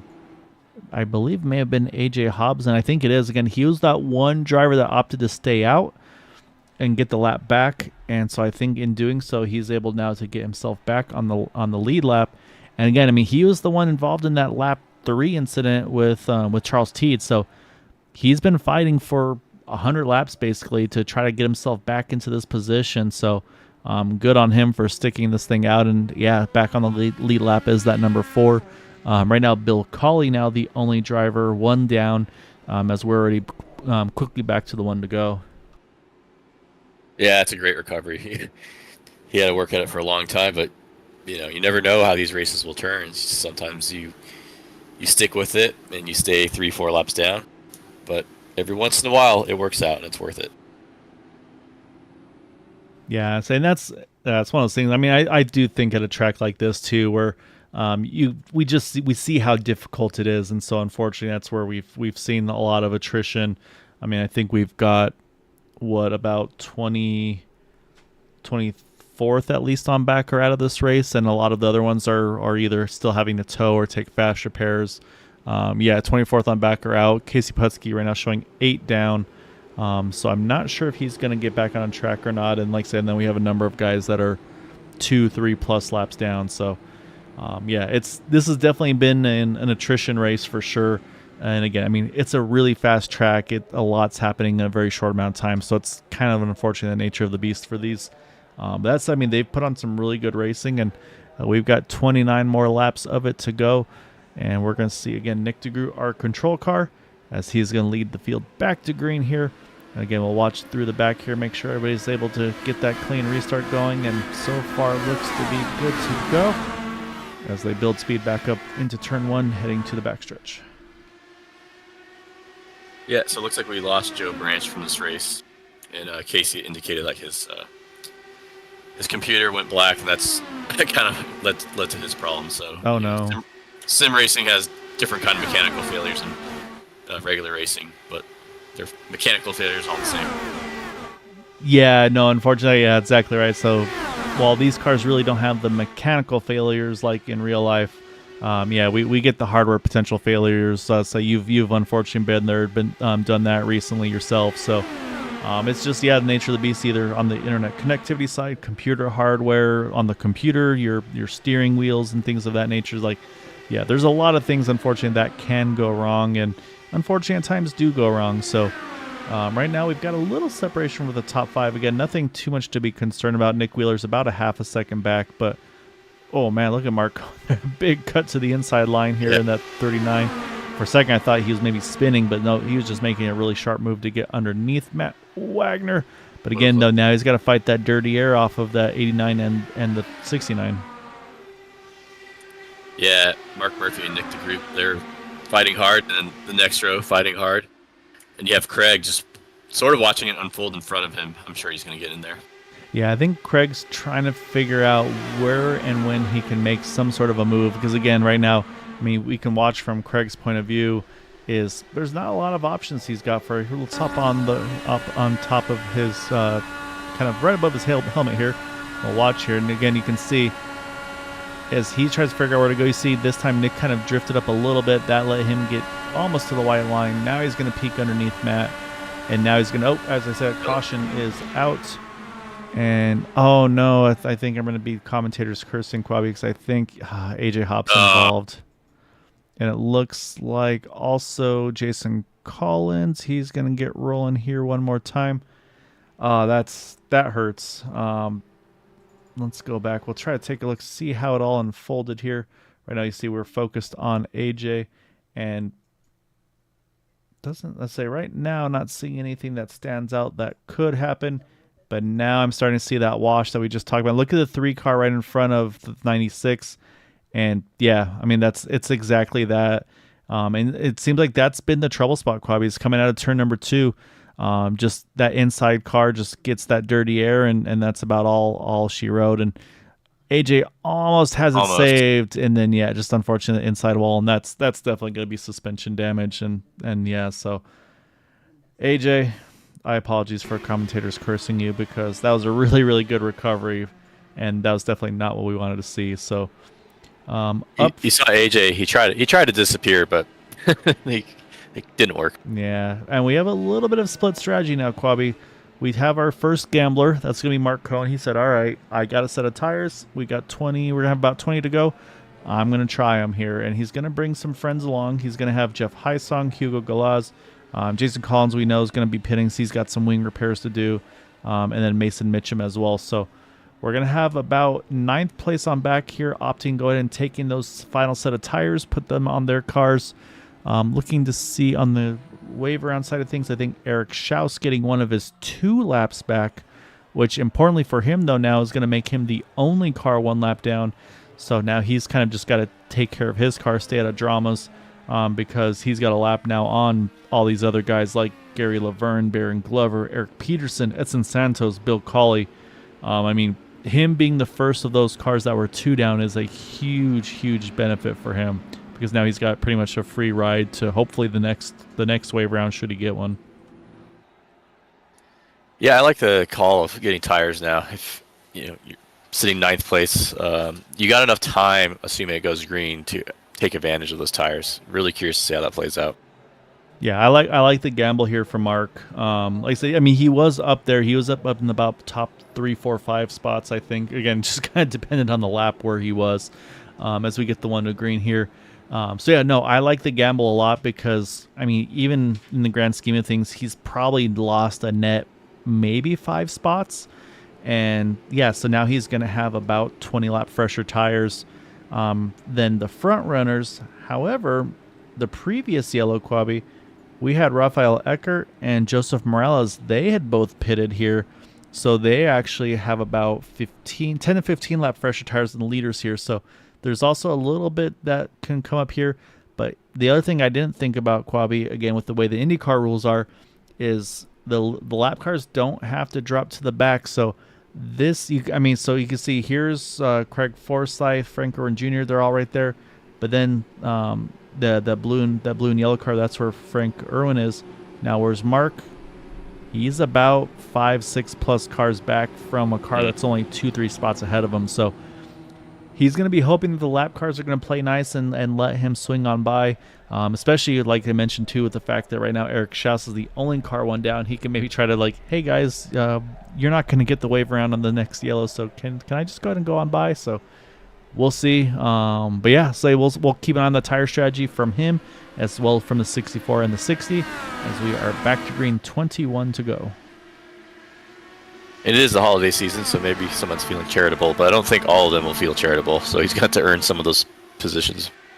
Yeah, no, he's going to have to definitely get some back there. You see the 44 and the 64. I think the 64 just got by him on that restart again. Slightly fresher tires. I don't think that's going to be why he got that pass done right off the kick, but always doesn't hurt, though, for that number 64 car. So he's going to get that. While we were watching that, though, that battle for the lead, here we go again. Mark Murphy had the lead for a moment. Nick Drew gets it back there. Matt Wagner trying to bide his time and trying to figure out where to put his car. Craig Forsyth's now got to worry about Nick Wheeler right behind him. And yeah, so it's all starting to kick off one more time here. So we'll keep, again, we're going to kind of try to watch two things at once here, the battle for the lead and the top five. Try to keep an eye on those guys that pitted here, see how their momentum progresses through the field. And yeah, we got, let's say, these laps are going to click by quick, so we got 19 to go. Yeah, it looks like Matt Wagner's trying to figure out what air is left for him. It's a hard situation for him. Maybe 3 wide. I mean, if he can keep the momentum built up, I think it's definitely an option for him. And what he can do here, too, as you can see, is he steals a little bit of draft from Mark there through the trial. He's going to steal a little bit more out of 2 down the back, and then he can get that run out of turn 2 down the backstretch. Look at Rafael Eckert, though. He's got a huge head of steam here. He's going to try to rim ride this thing. And again, though, you can see, I mean, Matt's running the 3rd lane, so Rafael's going to run pretty much the 4th lane, if you will. Again, just like you said, trying to find that clean air on the front wing of these cars. And yeah, right now, let's say it's going to be a traffic jam again once up front here. And this is where that dirty air starts to come into play, and you get a little bit of nervous there. I saw the 60, who was at the 63, I think. Or sorry, the 36. Eric Peterson, not sure who he had contact with, but it looks like they've been able to settle it back out. I don't see... I'm trying to see if I see any damage from any of these guys, but yeah, I think we got away with it there. That was a hard hit. I would be surprised if it wasn't wheel damage. Yeah, I couldn't tell which car the 36 made contact with, but I saw there was blue in there somewhere. Oh, goodness, there. I think Matt Wagner got a bit of a tap there from Rafael. Oh, Rafael stuck in the wall from it. That right front looks completely broken. We'll see if he can cut it to pit road. Right now it's stuck. Now he's going to lock it down. Caution is out. And yeah, I think when he got into the back of Matt Wagner there, I think it may have broke that right front. So yeah, caution back out here with 15 to go. Let's take another look here because, I mean, he was making a huge head of steam on this. And just, yeah, unfortunately had some contact there. So let's go back to Rafael. And yeah, it's already made the contact. So let's back it up further here. And we'll see where you'll see where he just clips Matt Wagner on the entry. And I think actually what I'm maybe seeing here, Quabi, is I think maybe damages the front wing. At that point, these cars aren't going to turn. And yeah, you can see these guys just kind of going for the same real estate. And right there on, you see Matt, as soon as he feels like contact, he has that bobble. And then for Rafael here, I'm guessing, yeah, that front wing's still gone, which means that car's going to have no front downforce. And yeah, you can see that car just doesn't turn at all, just drifts right up into the outside wall. And then I think at that point, that's what breaks the suspension, and that car just gets, right there. It's just going to get hooked onto the outside wall. And that's, unfortunately, all she wrote for that number 64. Yeah, it's disappointing. He was making good progress and had a lot of momentum on the high side. But yeah, like I said, high-speed traffic jam, people looking for the same lanes at the same time, and that's the end result. And here's some pit stop shenanigans like, I'm going to... Oh, no, I'm not. So that was Nick DeGroot, Mark Murphy saying, yeah, guys, I'm totally pitting, and unfortunately they fooled nobody. So now I'm going back looking at our drivers here. Yeah, I was gonna say I'm looking for Eric Schaus because he was the There he only goes. one that was one down. And yep, there goes that Hot Wheels machine. He is gonna be back again on the lead lap here with gonna be just around the 10 lap shootout here to the end. I can tell you on the the tire updates, Mark Cohn's up to 7th now, and possibly, I think it's within 10 to go. I want to say the lap cars do have to drop to the back, so he might get a free jump of a handful of positions here. I'm not certain, which unfortunately won't be what he is hoping to hear. But again, though, because right now I'm looking where he is, he's got 3 cars in between himself and Frank Irwin. And then from there, all these guys are nose to tail. But yeah, so unfortunately, Mark's got about another 3 cars to even get to 6th place. And now though that lap down battle is actually going to be, it's going to be a battle because you got Gary Laverne, you got Baron Glover, you got Eric Peterson. Again, it's almost free spots if they can be ahead of the other one because again, if there's another yellow, then they get right back up into it. So. We are 1 to green. Quab, we're going to restart with 11 to go, so I think that puts us outside that magic 10-lap window where the lap cars would have to drop back. So yeah, so Mark's going to have to work a little harder still in this restart to try to take advantage of that. So yeah, I think right now that's probably been his biggest hindrance on his tire strategy.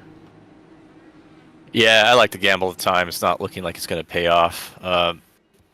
Still, if it goes green, he still has some chance, especially if he can clear those lap cars quickly. But we'll see how well people can hold their lines and keep the tires underneath them. Yeah, so now it's gonna be exactly that, managing the dirty air and make the right adjustments here. Is that Shane popping in here rooting on Murph, Wheeler, and Mason. And I say right now Murph is P2, Wheeler P5, and where's this Mason Phillip P11? So and all in the lead lap as well. So good runs for them still. Again, they're still, we've seen a lot can happen in a very short amount of time, so we'll see where everybody shakes out here. And all right, Quabi, I'll say Nick's got to try again. He's got to change it up a little bit too, because if he keeps doing the same thing, Mark's going to be ready for it. So he's got to decide, do I go early? Do I go late? As we're going to have 11 to go. It goes late this time by. And again, looks like a pretty clean start through the field. No, we got Peterson up and over. And caution is back out. And unfortunately, not a good restart that we were hoping to see. And that's going to put us back under caution. And I believe... Oh, did that catch... We'll see who it all caught there. But obviously, we know Eric Peterson was one. And so, unfortunately, I think we may have just seen that accordion situation. So we'll pick it up here, and then we'll slow it back down.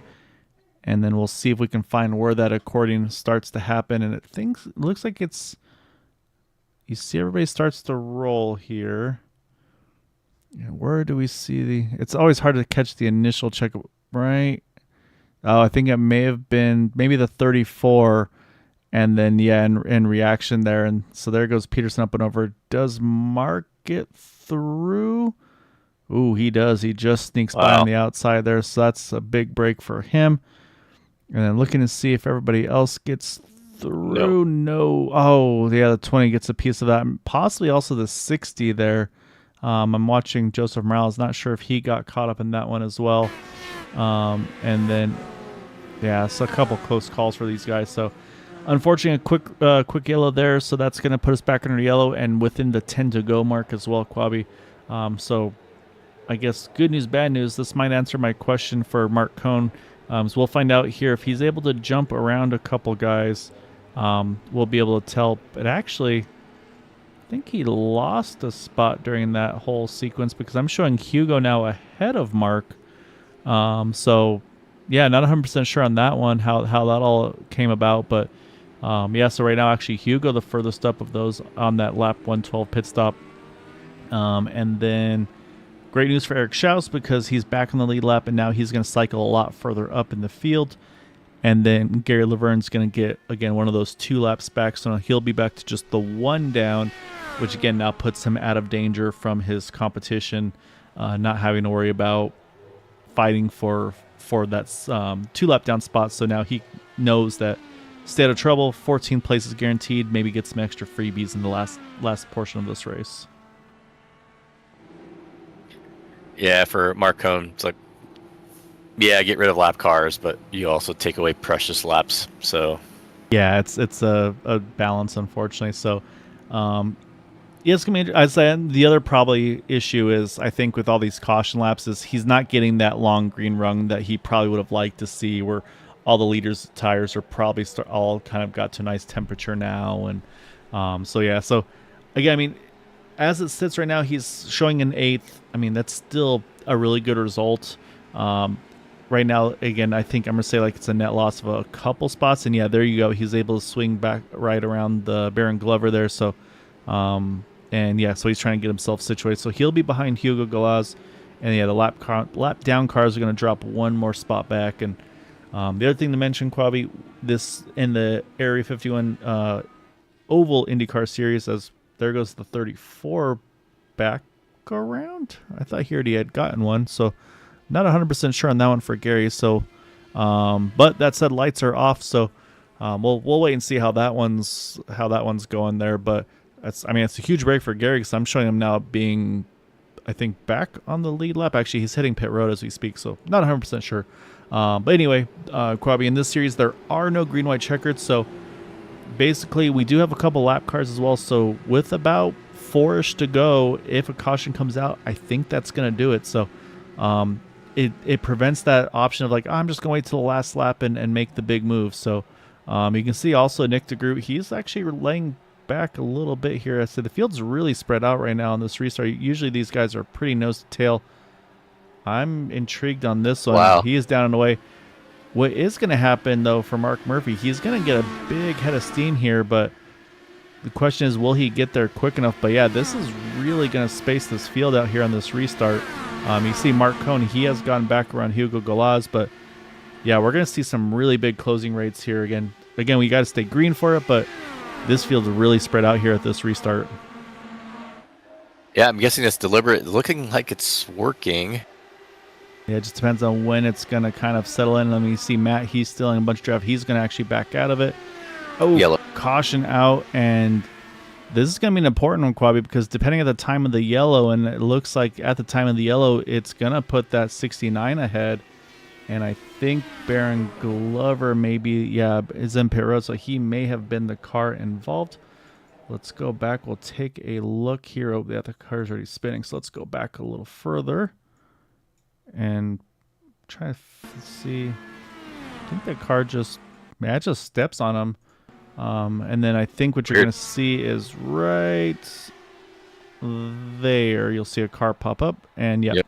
That's going to be, I say, if he was by himself, it would have not thrown it. But unfortunately, with that car coming, I say that's where iRacing is going to throw it. So we may, Quabi, have an unofficial, if you will, green-white checkered on this one, because right now we're 5 to go, going to come to 4 to go. And so, yeah, I think we're going to restart this thing with either 2, or it might even be a white flag shootout here. But, yeah, very interesting on that restart there. Depending on kind of who finishes where there, I'm guessing there may be a little bit of chatter possibly about that one. I don't know if there's any rules about, like, the gaps that you need to keep from a car in front or behind. That's not for us to figure out. We'll let the admins deal with that one, because again, we're just kind of as we see stuff, that's what we got to call. So, but yeah, I am intrigued though, because like I said, we've seen these guys usually a lot tighter packed. So maybe some added drama to the drama we've had so far tonight. Yeah, it's a strategy. I guess we'll let the admins decide, like you said. But it looked like it was pretty effective. But the tables have turned, so Nick could repay the favor. Yeah, and that's exactly right. And of course, also, it's one of those things where it may have wound up being kind of right even between the two of them. It's just the fact that caution came out exactly when it did, like a second earlier, second later. I think Nick DeGroot probably was back ahead there, and so just unfortunately the timing just went at the absolute wrong time for him. Yeah, but let's hope he gets another shot at it. It's always nice to have a possible green flag finish, and yeah, they should change the rules. I definitely would not mind seeing an at least a one attempt. I'm not gonna make them change rules for me, but yeah, I would love to see a single green white checker just to allow for at least an opportunity for a green flag finish, I should say. But yeah, Quabi, we're gonna get an unofficial green white checkered here because we're gonna restart this thing with 2 to go. So as always, the way it works is if there's a caution that comes out before they get that white flag, at that point, field's frozen. That is the race. However, if there is no caution if something happens on the white flag lap, at that point, race stays green and they race it to the finish. That's just how iRacing is set up. So yeah, I'll say we're gonna have the unofficial green white checkered here on Green White Checker TV. Just like we planned it. Yep. Yeah. And we do have 13 cars back on the lead lap from Mark Murphy to Mason Mitchum. Also, of course, Eric Schaus getting his lap back recently, so he's back into that top 10. And yeah, so like you mentioned, let's watch Nick DeGroot here now, see how close or far does he stay away from that 69. Right now, you can see pretty far. it's kind of the same gap that we saw earlier. So it might be one of those ones where Nick's like, okay, you did that. Let me return the favor here. But again, for Nick though, he's got to hope that this thing stays green, because if there's a quick yellow, then he's kind of out of luck. So we'll see. Mark's got to decide when to go. Looks like he's going to go very late. Now we're back underway. Looking at the back here, looks to be pretty maintained there. So now we got to see, can Nick get the momentum built up that he needs in time to try to jump Mark Murphy and grab the win here at Atlanta? He has some work to do. He has pretty far distance. The whole pack is pretty strung out as a result. Yeah, look at what he's doing there. He actually was avoiding the draft in the backstretch to try to steal a little bit of extra draft here through the turn. He is trying to get basically the big head of steam at the right time. White flags out, Quabi. This is going to be it. Will it be Nick DeGroot? Will it be Mark Murphy? Does someone else sneak in and try to make something happen? Look at Matt Wagner try to sneak in there. Wow. But Matt's going to catch the wall there out of turn 2. Craig's going to jump inside as we're going to go side by side here to the final here. Yeah, it looks like Mark has the advantage. We'll see what Nick can do. Can he get that big run out of turn number 4? No, he can't quite get there. Is going to be Mark Murphy getting the win over Nick DeGroot. Craig Forsyth there. Matt Wagner and Nick Wheeler going to finish in the top 5. And then on the last lap of the race, Jeff Heisong in the 18 car ran the fastest lap of the race with a 24:45. Wow. Big lap for him there. And I'm looking at the lap times. I think he was about 2 to 3 tenths quicker than the rest of the field on that. Or I think then the fastest laps of the race. But in the end here, it's going to be this guy right here, Mark Murphy, getting the win, which will be win number 2 of the season for him. Yeah, he almost had a taste of his own medicine, but he was able to fend it off. And, great battle. You saw Matt make a charge at the end. Looked like Matt was committed to staying full throttle. Consequences be damned. And he hit the wall and got 4th as a result. Yeah, he was going for everything he could there. And yeah, really good fight. And I'm not playing this reverse. I'll let you know right now. Mark's doing a different backwards victory lap here. I haven't seen this one before, so he's gonna roll this thing on backwards. So while he rolls backwards, Quali, we'll go ahead and pull up those final results. That way we can get to those interviews right on afterwards, as it will be Mark Murphy over Nick DeGroot, Craig Forsyth there, our podium. Then Matt Wagner, Nick Wheeler, 4th and 5th. Matt and Mark continue their top 5 streaks as well. And then you got Frank Irwin Jr., Mark Cohn. Again, the pit strategy for Mark just didn't quite pan out, but I still applaud the attempt there. Hugo Glaz, Jeff Heisong, Eric Schaus sticking with it and getting those top 10s. Jason Collins, Joseph Morales, and Mason Mitchum are lead lap finishers there in 11th through 13th. Bill Cawley 1 down 14th. Gary Laverne there 4 down in 15th. Then Baron Glover, Casey Putsky, Edson Santos all 8 and 12 down there, unfortunately. And then again, this is where the attrition really starts to show, Quabi. Then Eric Peterson, the 12 down. Rafael Eckert there, 16. AJ Hobson, Joe Branch, Jim Herrick, Rick Sanchez, John Borst, and then Chris Sofer and Charles Teed with their early retirements as well. So definitely a very attrition-filled race. But again, this is a very difficult track, I think, to kind of balance. And Mark's done his backwards lap. Let's see if he's going to do any additional celebrating. I think he's just going to park it right there on the front stretch here. And so right on cue, Quabi, that's going to let us chat with some drivers. And we are going to kick it off with our third place finisher. That's going to be this fella here. And let's get him lined up here. Make sure I got everything ready to pretend like I know what I'm doing, Quabi. There we go. We're going to grab this Craig Forsyth fella getting the podium here tonight. Craig, it was a challenging one tonight. It looked like there was times where I wouldn't say we're saving or riding, because I don't think there was ever really much opportunity to really ride. And then at some point, then we could kind of see that, okay, fuel's out of the question. It's full tilt to the end. I think the one big question Quabi and I had was there was the one caution with around 55-ish to go. I want to say it may have been right around when you and Eric Peterson were running 1-2 for lead, and then first car one down. Was there any thoughts, like, I know I always tease you as being Mr. Fuel Save. Do you think a 55 lap stint full fuel save was even feasible at that stint? I did not believe it was feasible. No. I mean, admittedly, I really would have liked to have gotten Eric by me so that I could draft with him, but I couldn't figure out a way to do it that didn't have the potential to trap me, and then get the whole at that point. I think it was Eric Schaus that was 2 cars back as the second place car, and I couldn't ever see a gap that was perfect enough between the 2 lapped cars to let Eric by, but not let the other lapped car by, to ensure I still had the 1 car buffer, which was the only way I would have let Eric by. So no, yeah, I just, at that point, it was like, no, I'm just going to go for it, foot to the floor, map 1, and we go and try and push it and make sure that if I was wrong about the numbers, no one else could make it, hopefully. Yeah, and that's a really good point too, is where you run full tilt to kind of force their hand to hopefully keep that pace up high enough to prevent them from, like, say, going kind of full save on you as well. And then, I mean, obviously this is maybe not a normal Indy series track, but that said, though, with the mile and a half, I mean, obviously stuff happening so quick over here, but also this being a more abrasive track than some of the others. I mean, how different was it for you in this case than maybe some of our more bread and butter cookie cutter tracks as they're called?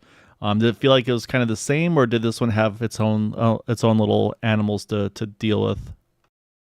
I mean, actually, with the setup, we weren't seeing the tire wear I was expecting to see at this track. Like, I think the stint that I finished, the stint that I was leading, and we went in for caution, I was still at 90% tire after having led that whole time. That's how good being in clean air was.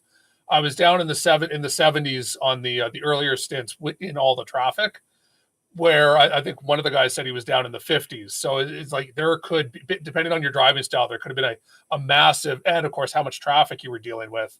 There could have been a massive difference in tire wear amongst the various drivers, just based on your inputs here. But if you were up at the front, it was a lot easier to be gentle on the tires. And I was, at that point, I was considering, had the caution not come out when I had been leading there, I was just going to do a splash and go at the end and not take tires. And I figured if no one did the same, they wouldn't be able to compensate for that.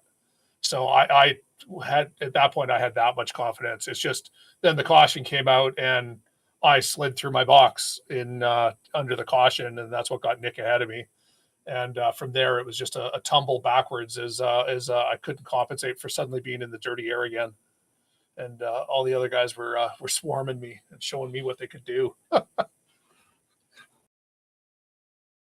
Yeah, it's I say the pack was definitely pretty terrifying looking tonight, to put it lightly. But man, I say it was still a really, really good run for you tonight to get that podium. Again, it's definitely not the easiest thing to do on that one. But yeah, man, but say before we let you go, as always, definitely want to give you the floor for any thanks and shout outs for that result tonight. No, I got to thank Jim over at 40 Race. I got to apologize to Chris we net code 4x'd when he was braking to go into the pits. And so he used his fast repair just to cover off. I had no damage, of course, because for me it was, I didn't even realize what had happened. But he had right side damage, so he just used his fast repair, and then spun it coming out of pit lane and put it into the wall. So having used the fast repair, that ended his night. So I got to apologize to him for that. And yeah, no, it was, I mean, a good result for me, but not the best result overall. Cause yeah, as you said, it was terrifying in the pack. And if you got collected, it was early night for Jim, and it's too bad because all our guys looked really, really fast tonight. No, yeah. I said actually, truth be told, I feel a little guilty. I don't know if I caught what happened with Chris there, so I can't remember for sure. So if I didn't, I shouldn't have admitted what I was happened. gonna say, yeah, you can plead innocence on that one. So you may have incriminated yourself. So I apologize for that. But no, I mean, great job though tonight, Craig. It's like I said, it was a blast seeing you guys do what you do best. And yeah, it's one of those races I definitely felt more comfortable being up here than behind the wheels. That looked terrifying at times. It was a fun race. It turned into a funner race to drive than I thought it would. Like, that type of scary pack stuff is fun. It's nerve wracking while you're doing it, but you get that satisfaction if you can make it to the end. So, I think everyone who got to the end of this race should be proud. Like that is a very narrow track to be doing that kind of driving. Yeah, well, go enjoy this one, Craig, and then look forward to seeing you after the Christmas and New Year's break. So go enjoy time with the family and the four-leggeds, and look forward to see you back in 2025, sir. Yeah, you bet, you guys. You guys also have a great Christmas, and we'll see everyone in the new year. Stay safe. Thanks, Craig. All right, we're gonna jump up one more spot here, and I'd say it's gonna be a spot that probably would have liked to get one more on top of that, because Nick, you're going for that last to first challenge there. I'm guessing some sort of gremlins got you in the start there, having to start from pit road, but maybe saved you from some drama towards the front of the pack there. But I guess the story of tonight's going to probably be restarts, because Mark kind of laid back a little bit on that second to last one, and I mean, it's one of those things where this is probably one of those nights where you don't want to buy a lottery ticket, because if it's a second sooner or a second later, you're probably in the lead, but somehow it comes out when he's just that nose ahead of you. And then the final restart looked like you're kind of going for the same there. I mean, is there much different you can do on a late restart like that here at Atlanta? Or, I mean, because again, this is maybe an atypical race with these cars, or was that pretty much just, I mean, we saw you were trying to steal every inch of draft you could there at the end. Yeah. So, like you said, last to first with the misstart, which was my computer acting up a bit. But at the end there, that was all luck. I mean, not him winning, but like just the timing of the caution. I'm like, what? Really? If we had entered the corner, I'm in the lead. If it was a second earlier, I'm in the lead. And yeah, I saw him laying back there, which I thought was fine because he didn't like roll up. If he had started rolling up and we took the green and he's going 10, 20 miles an hour fast, I wouldn't have been thrilled. But he did it all legal and fine, I think.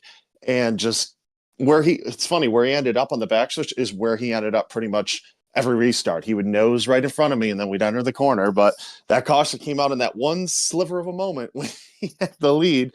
And then I tried to do the same thing on the next restart. But I basically threw away the penultimate lap. I'm like, I just want to make sure I have a run for the last lap. And if there's a caution, I'll finish second. But I didn't get it quite right. I'm not sure what else I could have done, but man, maybe if the inside was pushing up a little more, I could have done something. Just tough to lose it that way. But I'm also happy because, this season I've had a bit of it's not been terrible, but it's just been a little behind what I'm used to. So it's nice to be up there battling for the win, leading laps, and actually get my first podium of the year. So it's a step in the right direction, regardless of winning. Yeah, no, it was a really good run. Like I said, I mean, because we were watching, and I mean the strategy was spot on too. Where it's that debate of, do you want to go full send and get to the front? Do you want to play it safe, and maybe not play it safe, but do some fuel saving, and just in case of that pit stop potential caution? Because I mean that's just the nature of the beast with these cars and how much they hate the banking transition. So I mean you pretty much played all those strategies to perfection to to get you all the way up there. Obviously, you gained a ton of positions right off the kick too, but so I mean, as a whole, like I said, I mean, of course, you always want to get the win, but to make all the gains, I mean, plus 25 spots from your start. I mean, so definitely, like I said, not one to write off. I mean, it was definitely an eventful race and a hard fought race for you, regardless. Yeah, I figured that first run, I'm like, there's 25 cars here. Atlanta's very tricky. Probably going to have a caution during these pit stops. So I'm like, run it long, run as long as you can. And I was coming in that next lap. So we talked about time with Mark, but that timing there, that put me I think it was like 18th to 3rd or something like that. So that really helped my race to jump to the front, which is a lot with these pack races are a bit of, pack races. It's all about timing.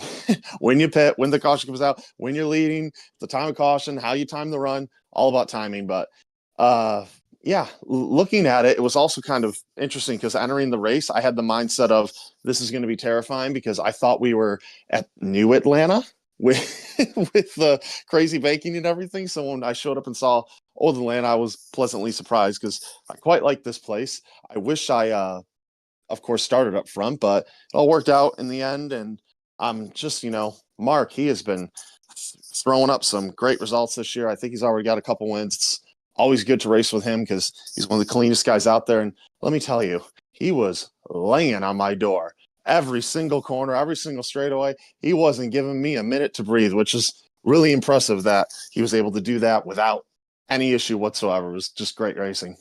Yeah, I feel like he kind of sold himself short at the beginning of the year. He's like, "Oh yeah, I'm just a broadcaster and all that." And I gave him a hard time about that at Homestead, getting the win off the bat, and then yeah, I mean, he and Matt have had top 5 streaks since the kick. So so he's definitely, don't trust him when he bluffs. I think he's got something there behind his sleeves. Oh yeah, definitely.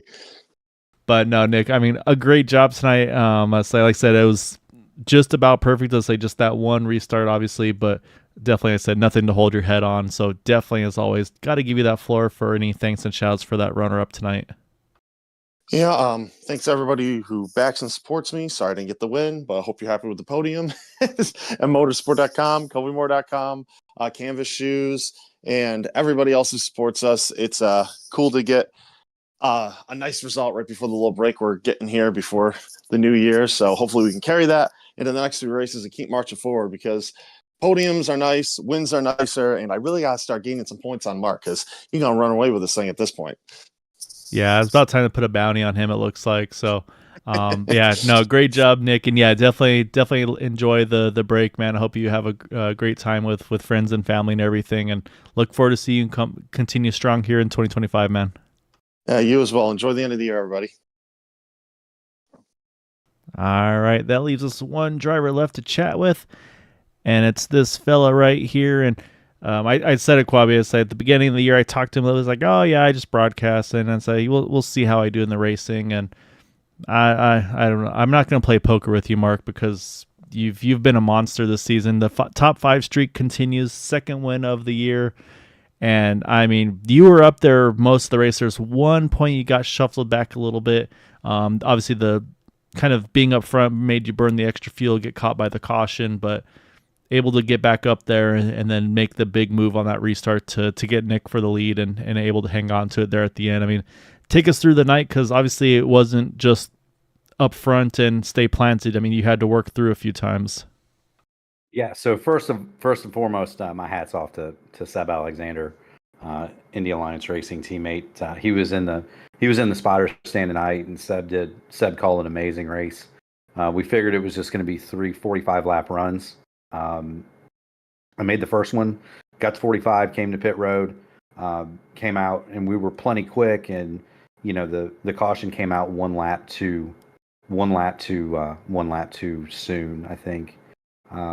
Beyond that, I mean, we didn't have any issues. It was just, once we got back in the pack and, Seb we kind of talked it over and figured, why not use this to our advantage and try to save some fuel and try to make that last stop as short as possible, which was great. And then I miscalculated how much gas I needed on the final stop and wound up in a situation where I was something like 1.5 gallons short when the final run started. So those late cautions really saved me because I was going to have to run full lean and just draft off a Nick until it came down to time for show and tell. But again, hats off too to Nick DeGroot and Matt Wagner and Craig Forsyth. When you race against those guys and you pull it into victory lane, you've accomplished something. And my hats off to them guys. Matty for the setup. He did a phenomenal job. Track was perfect. The tires heated up and wore out, and you had to move around and you had to take care of them. You had to use your tools. You had to be on top of everything, and we just got real lucky. I nosed ahead of old Nick there going down the back, and the caution come out, and I was ahead of him by a foot maybe, and that was the end. And I knew I knew turnabout was fair play, right? The rules say 0.2 of a second between cars on restart. So I was 0.2 of a second back. I didn't go before he went. Because you want, at a track like this, you want to let the guy in front of you get to the biggest lead possible so that you have such a run that he just fundamentally can't stop it. You're going to force him to pick either high or low, and Nick picked low, and I went high, and I nosed ahead of him, and the caution flew, and I knew turnabout was fair play on the next restart, and he did exactly the same thing, and I picked low, but I was able to widen out the corner just a little bit more than he did, and he wasn't able to nose ahead of me. So that was the difference, and again, full marks to them guys, man. I mean, like I said, when you beat guys like Nick DeGroot and Craig Forsyth and Matt Wagner, you've accomplished something pretty big. Yeah, and that was the thing, was we talked to Nick about it, and I mentioned too, I say I wasn't 100% sure on the ruling. I was like, oh, we'll see. And then, yeah, like I said, Nick said it too. It's like, no, I mean, it wasn't like you laid into it early, didn't jump it or anything. It's just you played it perfectly, and as I say, and then the timing obviously kind of worked out as well to some extent. So, yeah, as I say, and then exactly the same thing. He tried to make the move back on you. He was stealing every just ounce of draft he could off of you to see if he could find a way to nose head somewhere. But yeah, you had just enough there and made the right moves to prevent him from getting just enough there to keep you that kind of that side pod ahead, if you will. So, it was a really, really good job. Like I said, kind of adjusting strategies and everything like that. So no, it was a really good run for you. And yeah, like I said, really impressive as well to have to work your way back up there. And yeah, I mean, you called it right there too, saving the fuel to gain some spots as well to get you back in the thick of the top 5 or so fights. So yeah, really, really good job, Mark. Like I said, continue the top 5 streak. That's now 2 wins in the season. I say Matt's going to be mad because you're trying to sneak away from him a little bit in the points. Obviously, still really early. But yeah, man, a great job tonight, and definitely want to give you the floor for thanks and shouts for that win tonight. Yeah, I mean, first of all, thank you guys for the broadcast. It's always a ton of fun to go back and watch them back. Being a broadcaster and doing a lot of these shows myself, it's you definitely have an appreciation for it. You guys do a whale of a job, and it's always awesome. I got to thank P1 Broadcasting, Gary Godso, that whole crew over there. We recently started re-airing the Monday night IndyCar Open Top Split, which has been on Race Spot forever, and that's a huge feather in our hat. So if you want to hear 2 really slow racers talk about IndyCar, you can come hit us up Monday nights at 7:00. Beyond that, Black Magic Designs for the paint. Got to thank Admin Box, which is a custom button box for race controllers. You do that, go talk to Fish. He'll get you fixed up. And I got to thank everybody in Indy Alliance. Seb Alexander for the spotting tonight. But Chris and Connie and Jesper, Matt, Oliver, Rashad, Thomas, Will. I can't think of a better group of guys to go racing with, and we have a ton of fun. And sometimes things work out. If old Nick DeGroot there, if he doesn't need to buy a lottery ticket, maybe I should, because I got real lucky with that caution. But always a pleasure, always a ton of fun. If this was 135 laps, I'll run with Nick DeGroot like that for 10,035 laps. absolutely full trust in all the people around you at that late stage, and it couldn't have been more fun. No, I'm with you there, spot on. So you guys, it's always so good to see you guys race because again, you guys go full tilt, but so much respect given and space given. And I say it's always maybe sometimes paper thin space, but you guys find a way just to go just tight enough to get away with it, man. So, like I said, I told those guys too. Got to do the same for you. Definitely hope you have a very, very happy New Year, holidays, Thanksgiving, Christmas. No, not Thanksgiving. That already happened. All those holidays. Well, maybe still leftovers. There right? might be still leftovers. Yeah, we'll see. But yeah, man, I say definitely enjoy the break and definitely look and see you full tilt back here in 2025 though. Absolutely, and I'll definitely be back, and we're just having fun, man. That's the name of the game. Keep going fast and having fun. We'll see you in 25. All right. Sounds good, sir. Go enjoy this one. Absolutely. All right, that is our race winner, Mark Murphy. Again, I'm not running this in rewind, Quabi. So he's doing this all on his own. I'll say so. We might have a new victory lap approach here. We've seen the Polish victory lap that Alan Quickie kind of started, where they drive forwards backwards, but he's driving backwards. But I mean, if it works, it works. I'd say he's able to 2 wins in the season. I'd say he's gonna obviously have a nice little kind of tip to his cap to enjoy the break, and then come back in January and kind of try to keep doing what he's built so far. Yeah, maybe he drives forklifts. He likes forklift steering. Not sure. No, I'd say I'd say I don't know if you saw in the driver picture, but I'd say I'm guessing his wife, and that's probably how, if he's forklift certified, I mean, that's probably the way he won her over, because I heard that's the way to do it. So, but no, Quabi, as always, definitely appreciate you hopping on and doing these with me. I know you're pretty worn down after your bike race there. Again, congrats on the win on that one too. Andrew, I say look forward to having you back coming up in 25 as well. I say I know, again, all the holidays and stuff, a lot of us got stuff coming up in the next few days and weeks. So yeah, thank you again, Quabi. It's a lot of fun doing these with you as well. Everybody that watches and supports us here at Green White Checker TV means a ton as well. So thank you all. And then, yeah, we got one more race this week before we hit the break for all of Green White Checker TV, and that is going to be the championship race of the Area 51 Xfinity Series. And that is going to be at iRacing Super Speedway. So definitely stay tuned for that one on Thursday night. And until then, though, as always, take care, stay safe, and have a good night.